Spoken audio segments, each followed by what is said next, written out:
Paralikadu part 2. சுக்கு copy குடிச்சு கொஞ்ச நேரம் விளையாண்டதுக்கு அப்புறமா பரிசல் கூப்பிட்டு போயிடுவாங்க.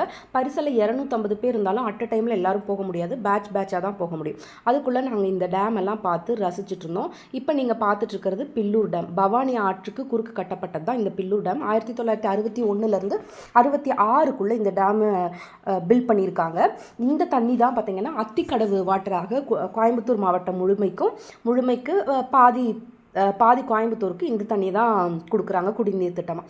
அதுக்கப்புறம் அங்கே இருக்கிற நாய்களுக்கெல்லாம் இந்த வந்திருந்த மக்கள்லாம் அவங்க கொண்டு வந்திருந்த ஸ்நாக்ஸ் எல்லாத்தையும் போட்டாங்க. ஆனால் நீங்கள் போடக்கூடாது, ஏன்னா போட்டால் அது திரும்ப இந்த இடத்துக்கே வரும், அது உங்களுக்கே டிஸ்டர்பன்ஸாக இருக்கும் அப்படின்னு சொல்லியிருந்தாங்க.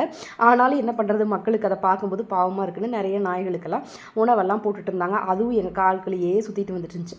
சரின்னு அது கொஞ்சம் நேரம் பார்த்ததுக்கு அப்புறமா லைஃப் ஜாக்கெட் கொடுத்தாங்க. இந்த லைஃப் ஜாக்கெட் நிறைய பேர் போடாமல் இருக்கலாமா அப்படின்னு கூட கேட்டாங்க.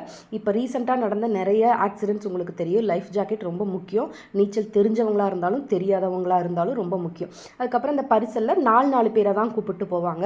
4 பேர் ஏறினதுக்கப்புறம் ஒரே ஜாலியாக அக்கம் பக்கம் பரிசல் எல்லாத்தையும் சேர்ந்து ஒரே ஜாலியாக சிரிப்பாக அந்த பரிசலில் இருக்கானாங்க. இது எந்த பக்கம், எந்த ஊர் இருக்குது, இந்த தண்ணியில் என்ன பண்ணுறோம், இந்த மக்கள்லாம் என்ன பண்ணுறாங்க அப்படின்னு நிறைய விஷயங்களை ரொம்ப ஜாலியாக என் கூட சந்தோஷமாக பேசி சிரிச்சிட்டு வந்தாங்க. அதுக்கப்புறம் அந்த பரிசலை சுற்றி விடுவாங்க இல்லையா, அந்த மாதிரி சுற்றியெல்லாம் விட்டாங்க. அதெல்லாம் பார்க்கும்போது ரொம்ப சந்தோஷமாக இருந்துச்சு. அது போக எங்கள் ஊர் இதுலேருந்து பக்கம் தான் சொல்லியிருந்தால, எங்கள் ஊரில் நிறைய பேர் அவங்களுக்கு தெரிஞ்சு அவங்கெல்லாம் இங்கே வருவாங்க அப்படிலாம் சொல்லிட்டு இருந்தாங்க. நாங்கள் பரிசலை ஸ்டார்ட் பண்ணிங்க, அங்கே பார்த்தீங்கன்னா ட்ரைபல் டான்ஸ் வேறு ஸ்டார்ட் பண்ணிட்டாங்க. ஐயோ அது முடிஞ்சிருமா அப்படின்னு கேட்டால் இல்லை நீங்கள் போய் அடுத்த பேட்ச் வர வரைக்கும் அது இருக்கும் அப்படின்னு சொன்னாங்க. இல்லைன்னா நான் சும்மா விட மாட்டேன் அப்படின்லாம் சொல்லி பேசிகிட்டு இருந்துட்டு அங்கே போய் அந்த மக்களோட 2வது டைம், ஃபஸ்ட் டைம் நாங்கள் போயிட்டு வரதுக்குள்ளே ஃபஸ்ட் இது முடிச்சிருந்தாங்க. நாங்கள் வரும்போது 2வது இது ஸ்டார்ட் பண்ணியிருந்தாங்க.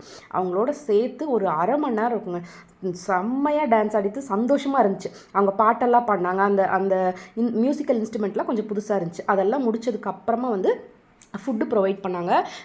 இந்த ஃபுட்டு பார்த்திங்கன்னா அவங்களே செய்கிறது அப்படின்னு சொன்னாங்க. ஆனால் புதுசாக இருந்த மாதிரிலாம் எனக்கு தெரியல. அதில் எது புதுசு அப்படின்னு பார்த்தீங்கன்னா களியும் கீரையும் வச்சுருந்தாங்க. அது வெஜிடேரியன் வாங்கினாங்க, நிறைய பேருக்கு கிடச்சிருச்சுன்னு சொன்னாங்க. நான் சாப்பிட்றதுக்கு முன்னாடி, வீடியோ எடுக்கிறதுக்கு முன்னாடியே சாப்பிட்டேன். ஏன்னா நமக்கு சாப்பாடு தானே முக்கியம். அது போக சிக்கன், சப்பாத்தி, அப்புறம் கொஞ்சம் பிரியாணி அதெல்லாம் கொடுத்துருந்தாங்க. அதுக்கப்புறம் கடைசியில் கொஞ்சம் சிக்கனோட ரசம் வச்சு சாப்பிட்டு இன்னும் கொஞ்சம் நேரம் அங்கே போய் அந்த மிச்ச தூரியிலே தூரி ஆடிட்டு அதுக்கப்புறம் என்ன பண்ணேன் அப்படிங்கிறத அடுத்த வீடியோவில் சொல்கிறேன்.